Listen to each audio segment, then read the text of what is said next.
and gentlemen, welcome back to the Woody Allen retrospective right here on PlanetTyro.com. I am your host, Donald Wonder, and I'm joined by the master of arseholes, the master of, I don't know, anything else. Dickheads. Yeah, you said it. Simon Red, welcome back. Yeah, exactly. Get my title right, goddammit. I tried to, Simon. I do apologize. Guys, if you were here last time, you know that we're doing this Woody Allen retrospective. If you were on YouTube and you watched the last movie, we actually spoke about, well, we had a little disagreement about 2000 Small Time Crooks. We didn't see eye to eye on that one. But guys, let us know what you think. Again, go back and watch that discussion. Listen to that discussion if you missed it. There'll be a link in the top right-hand corner of the YouTube card. If you're listening on the podcast, I'll put a link in the description. Guys, we say this on every video, but I must remind you, we've got the WoodyAllenRetro.com website where we've got all the previous videos. We're 30 plus movies in. We're moving forward. And these are all spoiler discussions. A lot of you guys have told me that you only listen to these discussions for comedy. You're not even big fans of Woody Allen, but you like hearing me and Simon banter about the movies. That's fine. Fuck Woody Allen. That's fine. That's fine. We appreciate it. And some of you diehard fans hate us for being so blue collar about discussing these movies. Well, you know, like I said on the last review, fuck you guys, because we're just having fun with it. And if you don't mind all of that shit and you want us to get on with the show, that's exactly what we're going to do. So Simon, long outro out of the way, tell us what the next review discussion is going to be about. You mean intro, motherfucker. Don't you mean intro? Whatever. Yeah, already messing up in the first 5 minutes. Congratulations. Anyway, this week's one is a really good one, in my opinion. Just to give a little forecast. We're talking about the 2001 crime movie, so another little change of genre to Woody Allen, called The Curse of the Jade Scorpio. And I gotta say, Scorpion, not Scorpio. Oh fuck. Okay. Keep going. I'm fucked thinking up about already. Xbox. Okay, now let me do it again. No, fuck you. Ain't doing it again. No. I'm doing it again. Fuck. Oh, when you, I make a mistake, we want to go on. But when you make a mistake, we've got to do it again. Fuck you. Yeah, exactly. So, The Curse of the Jade Scorpion. I ain't editing shit. Go on. Nah, you motherfucker, you better edit this shit. What's it about? Enough cussing. Okay. The Curse of the Jade Scorpion. And like the title suggests, this is quite a mysterious movie. That's what I really love about it. Woody, once again, goes back in time a little bit to, what was it, 1940s? Yeah. But that's actually a really intricate plot point of the movie because we're just at the beginning of the decade. So 1940, and his character, who's a detective. So we're dealing with Detective Woody now. Kind of a detective, because officially he's a master detective. Okay, he's a freaking Dick Tracy. Okay, all right. All right. I know he works for an insurance company and looks into insurance fraud and theft and all that stuff. Okay, I'll give it to you.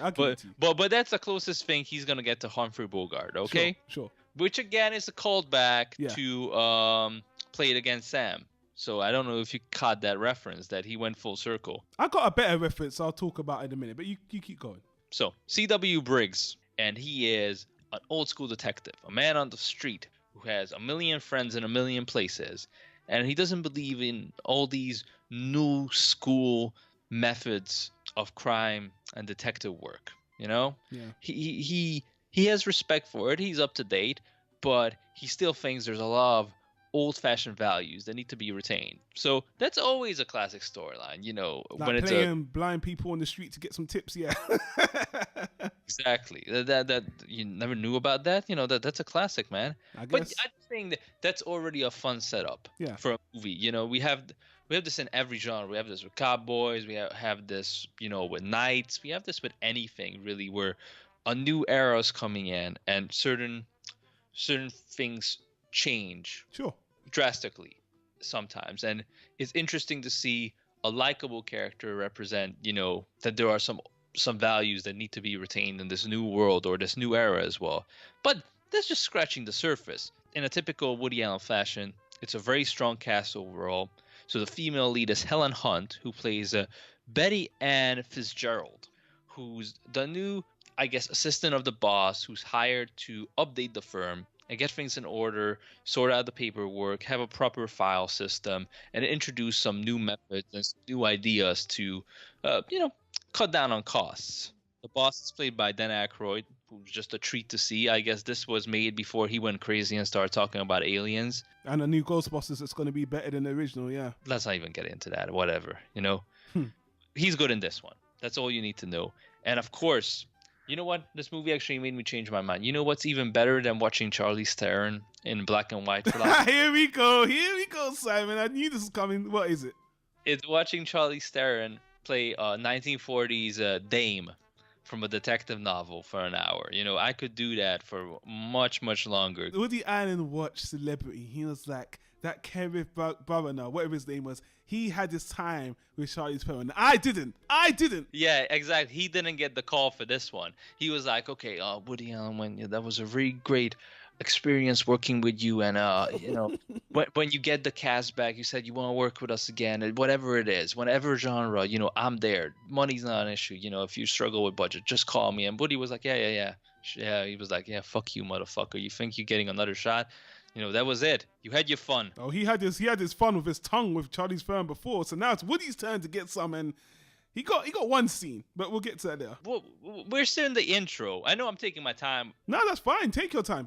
But you're turning this into something like, no, motherfucker. This is true art, okay? This is not perversion, you know. And again, Charlize Theron, really good performance, okay? And I'm just saying that it's easy on the eyes, which is a compliment to the cinematography in this movie. I'm just talking about that, okay? Yeah. I'm talking about the artiste inside of me resonates when I see her on screen. You know, clothed or unclothed. We'll get to the main plot points so we can get on with the review. Yeah, exactly. Nobody cares about this stuff. So basically, Woody and Helen Hunt hate each other because Helen Hunt is all about, let's update everything, and Woody's like, you know, I'm still here. And Helen Hunt's like, you know, Woody's character is a schmuck. He pinches women. He relies on these street cred type of methods. He's a bit of a sexist. You know, he's a 1940s guy. Yes. That's Woody really writing a strong female character for Helen Hunt, who's basically, that's her MO in the 90s. Even in that movie with Mel Gibson, What Women Want, it's basically the same character that she plays here. Somebody who's brought in a new era. She's super intelligent, super capable, and all the guys feel threatened by her.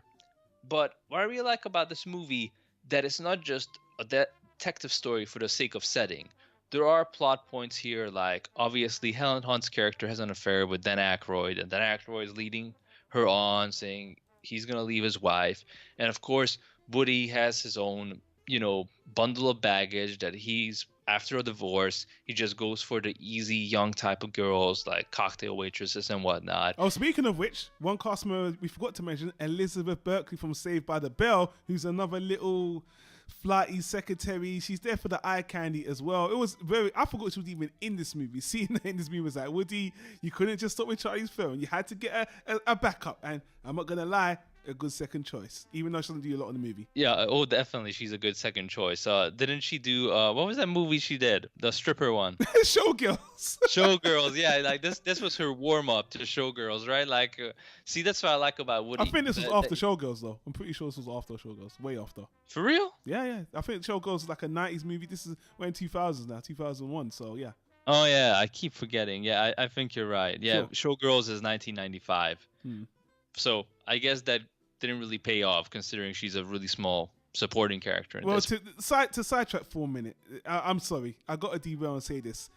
Her career, Showgirls, was like humiliating for her. Like now, we look at it ironically now, and her, you know, there's screenings of the movie, and she's got a lot of fame for it. But back then, people were like, you portrayed herself as an actress. It's the anti-feminist movie. She sold out. So for Woody to see her, I mean, why would Woody cast her? It's just Woody, you're pervert. Come on, you saw Showgirls here. I got to get to win in the movie. Because at this point, no one gave a fuck about Elizabeth Berkley. So for him to put her in the movie, Woody Allen as well, I'm like, come on, Woody. It's pretty obvious why he put her in the movie. And he did objectify her to a point in the movie. Could have done worse, but as an actress, I don't know what she had to offer for him to hire her. I know I'm being harsh, but I'm just saying, it looks like he only hired her for one reason, and that's fine. You are really like hijacking this whole discussion now. Taking it somewhere else. Like, okay, Showgirls, it's a terrible freaking movie. It's freaking awful, but she was good in this. I mean, she was charming, she was young, she was bubbly, and she was good. Yeah, she had a good chemistry, because that's the thing, that these guys are an asshole. So Woody's painting the picture that, yes, in the 1940s, women had a rough time establishing an independent career, and they were objectified at workplace, and men pinched them in the ass, and it was a funny discussion, and they were ripping jokes about it. But these guys doing it with just enough to know that A, there's a change coming, B, it's wrong, and C, there's still a charm to it. So Helen Hunt's character does a lot to, really highlight that. And every other character is a great setup for her to shine and say, look at these dumb motherfuckers, of course I'm going to basically run circles around them. But at the same time, with Elizabeth Berkley's character, it's like a fun office dynamic. And I'm sure it wasn't fun for every woman. And a lot of women would have killed to work with guys like that who are actually funny and, treat her semi-nice. And it's just a pleasant experience versus being harassed like everybody this freaking week. Not to derail again, but Ben Affleck, man, don't talk about people when your brother's a sex offender as well. That's not a good look. Just a little, and when you're caught on camera groping people too, just a little tip right there. But anyway, let's get to the good part. Why I like about this movie so much, because if you know, I love detective stories. When I was a kid, I always loved every detective episode of every cartoon, whether it was the Looney Tunes where Daffy Duck was doing Duck Tracy, when it was Tom and Jerry. I thought you hated the Pink Panther. Okay, but I just it's not a detective story. It's a slapstick comedy. I know. I'm talking about everything else. I even like sitcoms. Any movie or any cartoon that had a detective episode, I loved. And one of the Adam West Batman, obviously, and one of the main reoccurring plot lines was hypnosis. Yes. When the main character, the main hero, gets hypnotized. I'm not sure where it started. It was a very popular story, obviously, back in the day. And Woody, with his age, this is a nostalgia trip for him as well, going back to the 40s. So I'm sure as a kid he enjoyed plenty of fiction. He did use this in Alice, so he's going back to stuff he already used well. But Alice is a shit movie. There's the difference. He took the best element of that movie, which was the hypnosis, and used it in this movie. Yeah, but this feels more like an actual plot point, crime mystery. Like sure. Their hypnosis was just like just a weird thing that happens to her to bring the magic element in. Here, this is a proper adaptation of a classical detective story, which is that since Helen Hunt and Woody Allen's characters, so Detective Briggs and Miss Fitzgerald, don't like each other, when they go out with the company to watch a magic show, the magician asks them on stage as a joke to get hypnotized and kind of change their relationship. So basically, he convinces them in the state of hypnosis they're madly in love with each other. And it really works on stage. They suddenly start gushing over each other and want to make love right there in front of everybody. And then the magician lifts the spell and they go back to normal and they don't remember anything. But here's the plot twist. See, the magician himself is a bit of a con artist.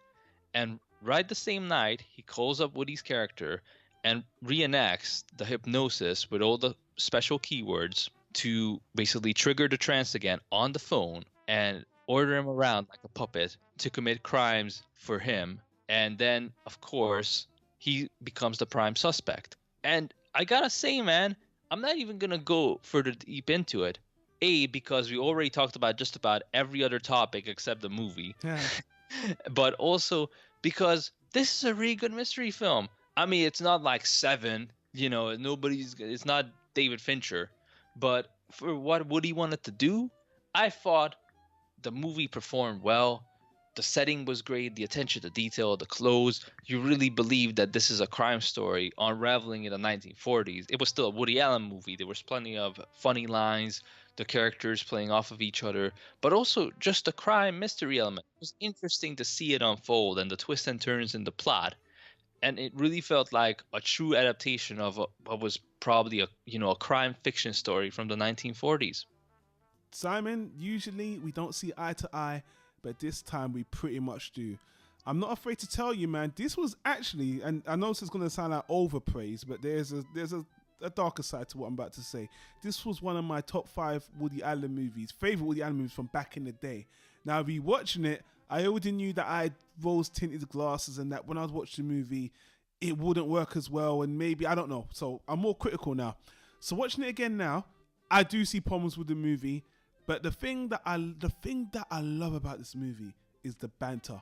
The banter between Woody Allen and Helen Hunt is just great. They hate each other, and the lines are going back and forward, and they just hate each other with such vitriol. It's hilarious. And seeing Woody, this frail old man, say, "I just want to smirk you," and this is one of Woody's best dialogue-driven movies, just as these two going off each other. It really is. It reminded me of Annie Hall, actually. I was like, man, you haven't wrote something this funny between a female and a male character in a long time. Yeah, 100%. To be honest with you, the reason why I like the banter more here than in Annie Hall is just because this woman hates him. In Annie Hall, it was like a relationship. They liked each other. It was a bit of a back and forth. They were in a romantic relationship. This is just a feud. These two do not like each other.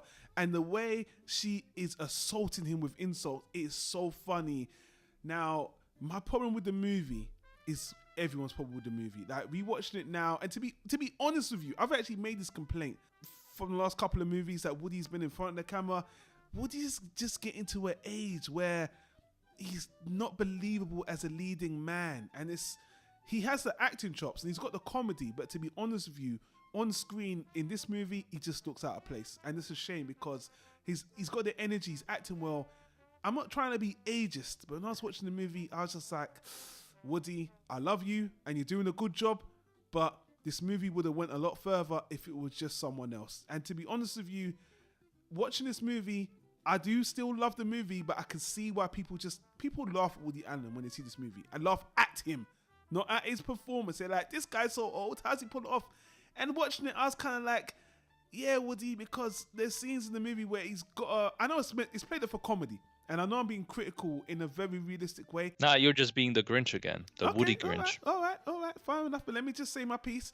There's, when he's got to perform this crime, it's this old man that's got to rob these jewels and nobody's at the scene. I'm like, Woody, you could have wrote this. If you're going to do this with your character, you could have wrote this in a way that it's very convenient. Like the magician himself, he's got a great idea, but for the whole movie, he makes Woody and Helen take the jewels to their house until the very end of the movie, and it's just convenient for the movie to end there. Like, why would you make them put it in the house for God knows how long, and then the only time he asks to meet them is when shit is the fan? It makes no sense. I was just like... Well, because he wanted Woody to commit... I don't want to, go into the whole plot, but there were multiple robberies, and then because the hypnosis probably only lasts for so long, consistently, you need to kind of calculate it in with the night.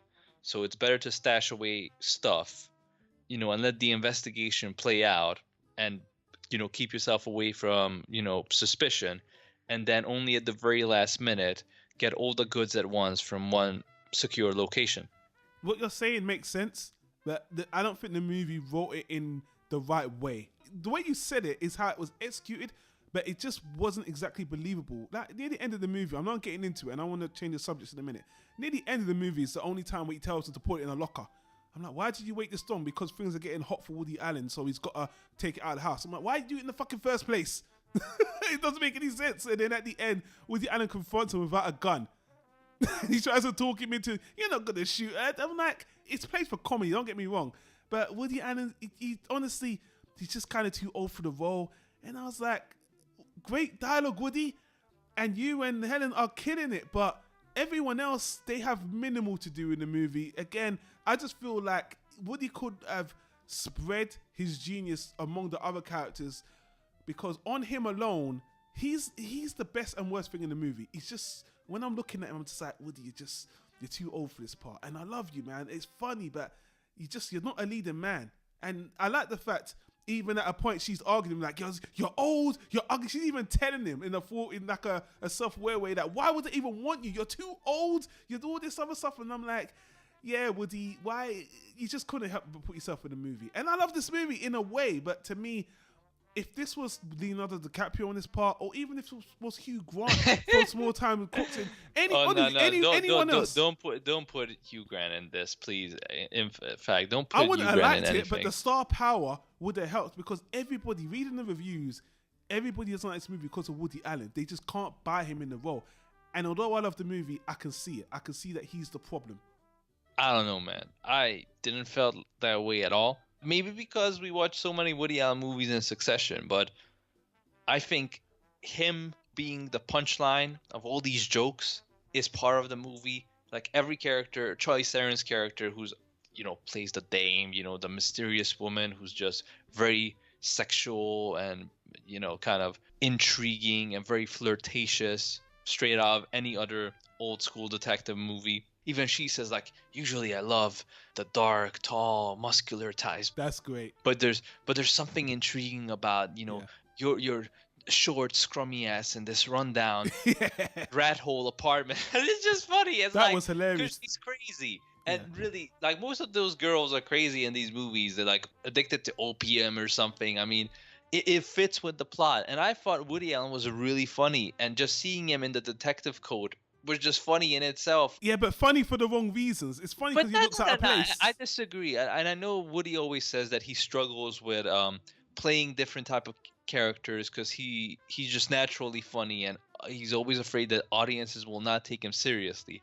But to me, that added to the fun of the movie that he's dressed like a classic detective. It's like, when you're a kid and you play detective, you put on the long coat and the hat, and suddenly you become a detective. You don't have to act. And that's how it felt like. It's like Woody Allen in a detective coat. Yeah, you're just saying everything that I agree with. It's just that we're just seeing it from different perspective. It's like he's playing the character, and it's not real. I know you're saying it's funny because of that, and you bought it. I'm saying it's funny, and I didn't buy it, but it's still funny.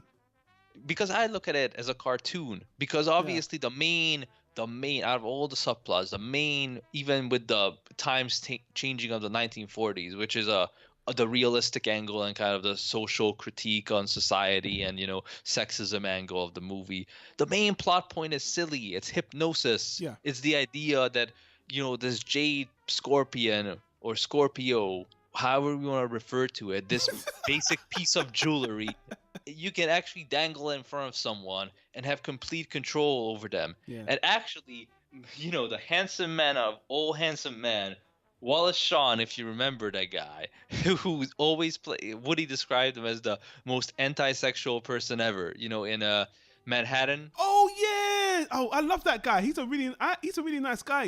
He's a really nice guy. Yeah, he's a really nice guy, really good actor. He was also the voice of, I guess, a superhero in Radio Days. Yeah. So far, Woody always cast him as like, you think you're gonna get this macho, Harrison Ford looking guy or Paul Newman looking guy, and it's Wallace Shawn. But here he plays one of the other like detectives, I guess, or other guys who work at the firm, and he just happens to know hypnosis as well, because apparently, in this universe, just like in a cartoon, hypnosis is very simple. Any psychiatrist or magician can do it, and then you just gotta say the magic word, and I snap my fingers 3 times in a row, and you're a trapeze artist, or something like that. It's very classic, and it's done in a refreshing way. I think Woody being the detective was good for him to act. I really enjoy when he's pushing himself as an actor. I always want to see him do more dramatic roles, but even here, just him writing a crime story and going with it and actually finishing it off. Not like what was it, Manhattan Murder Mystery, where there was a crime story element to it, but the relationship angle kind of took front center. I would have liked Manhattan Murder Mystery a lot more if it had this dialogue. You see, that's a very good comparison actually, because they're very similar movies, except for exactly going back to my disdain for that movie. The crime was meh, and the dialogue dying. Anyway, I'll get back to it in a minute. But yeah, you brought a good point by bringing it up. Yeah, I just think this is a superior film for me. Sure. And I can't stress enough. To me, it's a cartoon come to life. It's its own universe. It's in its own world, but its own rules. I don't understand why people have such a hard time buying Woody Allen as this character, especially that he gives a very good performance, and that the fact that he's exactly not what you would expect. He's not Humphrey Bogart. He's not, Robert Redford. He's not the kind of detective you would expect, is the biggest joke in the movie. Like, sure. Everybody keeps going on and on and on about it, and that just makes him even more realistic, that he's actually this schmucky guy who just knows street smart things. And actually, when Helen Hunt starts kind of suspecting him, the only thing like the instinctive thing that tells her maybe this guy's innocent as well, because he says, "You're too scrummy to do anything as ambitious as be a thief. Yeah. You're good at sneaking around and doing scrummy things. You know, you're not really the romantic burglar type." Let me tell you something, man. Just us talking about the dialogue is so great. I think this movie would have made such a great play. You could just watch the actors do the scenes and it's really funny. And actually, that's a criticism I want for the cinematography, because although it's set as a period piece, he doesn't actually do that much. There's a few, when you're at the show, that looks good, and the offices, but he doesn't really, all his others, even like Sweet and Low Down, we got to see the time we went to so many shows. This one, we only went to the offices a few times in the show. So to me, this would have been a better play. And, I don't want to, you've done a lot of the talking there, and I kind of do want to wrap this up. This movie would have been an absolute classic if it was made in the 70s with Diane Keaton. If this was the movie he made in the 70s as a Woody and Diane Keaton vehicle, this would have been a fantastic movie. Right now, people like his throwbacks. They didn't like this one. I don't know why, because I thought it was funny, but I can see the criticisms. But people do love these kind of movies, like, the classic one, 1940s as well. And the reference I was going to bring up is a movie called The Shop Around the Corner, which is a movie about people that hate each other. They have to work together, and ultimately they fall in love. And if you don't know what that movie is, the updated version of that movie is You've Got Mail with Meg Ryan and Tom Hanks. So people love these kind of rom-coms. I like them. They don't make them as much anymore. They're classic. Man, what is this? Are you reading your Plenty of Fish profile now on the air? Are you reaching out for love? What is this side of you, this sensitive side? You're sitting at home watching all these romantic comedies? Motherfucker, you like romantic comedies too. Why are you trying to single me out? I'm just throwing you under the bus. That's all I'm doing. I'm like, do you want some ice cream with that misery? Yeah, I'm not falling for your shit right now, Simon. Let me finish my spiel. So, bottom line, I'm surprised people ridicule Woody Allen for this movie. But to be fair, and as we're about to see, this is going to be one of Woody Allen's last leading role movies where he's in front of the camera as a main character, because even he started to realize that, my time is over and I need to just cast characters. And at this point, I think he's 65 or something. Hey, man, I love the fact this is one of his last leading role movies. People laugh at him in the wrong way about this movie. I still like this movie a lot, but I can see there's problems with it. It's not as great as I remember it, but it's the dialogue is fantastic. This will make a better play, and I still think this would be a classic if it was made with Diane Keaton back in the day. But as it is now, it's really good. Helen Hunt is great. She's absolutely great. The cast are very good. The plot is really clever. It's a shame this is really looked down upon and frowned upon as one of his worst movies. Speaking of which, if you go onto IMDb and Rotten Tomatoes, low fives. People just said, Woody Allen, you need to take a back seat and get behind the camera. I don't think it deserves as much hate as it's got. This movie made me laugh, but I can see the problems. This is another evidence to people are dumb. That's it. That's the explanation for you. Mystery solved. People are stupid. Like, one criticism I agree with, and it's not real criticism. It's kind of like just it just something, you feel like, damn, missed opportunity. Which is that, I guess because the budget was only $33 million, where you said the star power could have come in handy to get a bigger budget, which, there might be some truth to that they couldn't recreate the city. I mean, if he would have done like a montage he did in Manhattan, or what was it, Hannah and Her Sisters, where really you see the city and you see it in all its beauty, especially that Woody loves New York, and this is set in New York in the 1940s. And radio days, he did a lot of scenes shot in the radio days as well. Yeah, but like with detective music to kind of set up the tone, the city. There was a lack of good music here as well, and that's unlike Woody. I actually just watched this twice, and I was surprised that he didn't really have any film noir piece to set the mood, because Charlize Theron's character is a femme fatale, a classic film noir character. Even though they had their scene there, which was really great, by the way. And actually, I should speak about Charlize Theron, my perspective. I like her here. I like the fact Woody Allen hired her again. And I do want to take back something I said, because in Celebrity, I thought he hired her on a whim. But after he rehired her here and he gave her a more of a chance to shine, to be fair, she does equally the same in Celebrity here. I think she's acted just as well. So it wasn't a fluke. And obviously Woody Allen recognized her and also got to stick his tongue in her mouth. So, No, he didn't stick his tongue in his mouth. She stuck a key in his mouth in the fucking movie. It was an on-screen kiss, and they edited that. Come on now. I don't even think she was nude when she was supposed to be nude. I think it was done very classy. Like I just the other day I just saw another kind of good movie. You know, it's the original version based on the novel. You know that movie Cruel Intentions with Sarah Michelle Gellar and Reese Witherspoon. Oh yeah, getting their tongue on, yeah. Yeah. In its way, that's like an underground classic, like a cult classic. You know, it had its movement. I think they made 2 terrible sequels as well, even though the movie wraps itself up and it's based on a book. But from the 80s, there's a version that's true to the book, which is a period piece set in France called Dangerous Liaisons with John Malkovich, Keanu Reeves, and basically in that, a young Uma Thurman has a topless scene for no freaking reason. I mean, I guess it's supposed to be erotic, but done in like a tasteful way.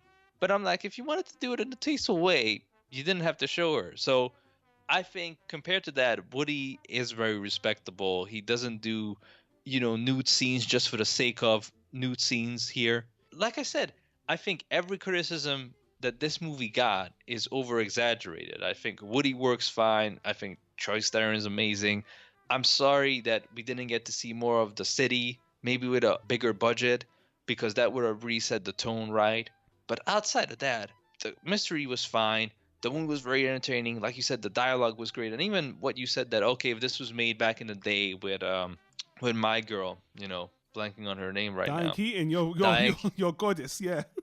Yeah, she's awesome. But with Diane Keaton, I think Helen Hunt was absolute perfect actress for this. I think nobody could have played it better. Wow, I'm surprised, Simon. You're a big man. It's admitting the actual truth. I completely agree, but I didn't want to upset you and say that, though.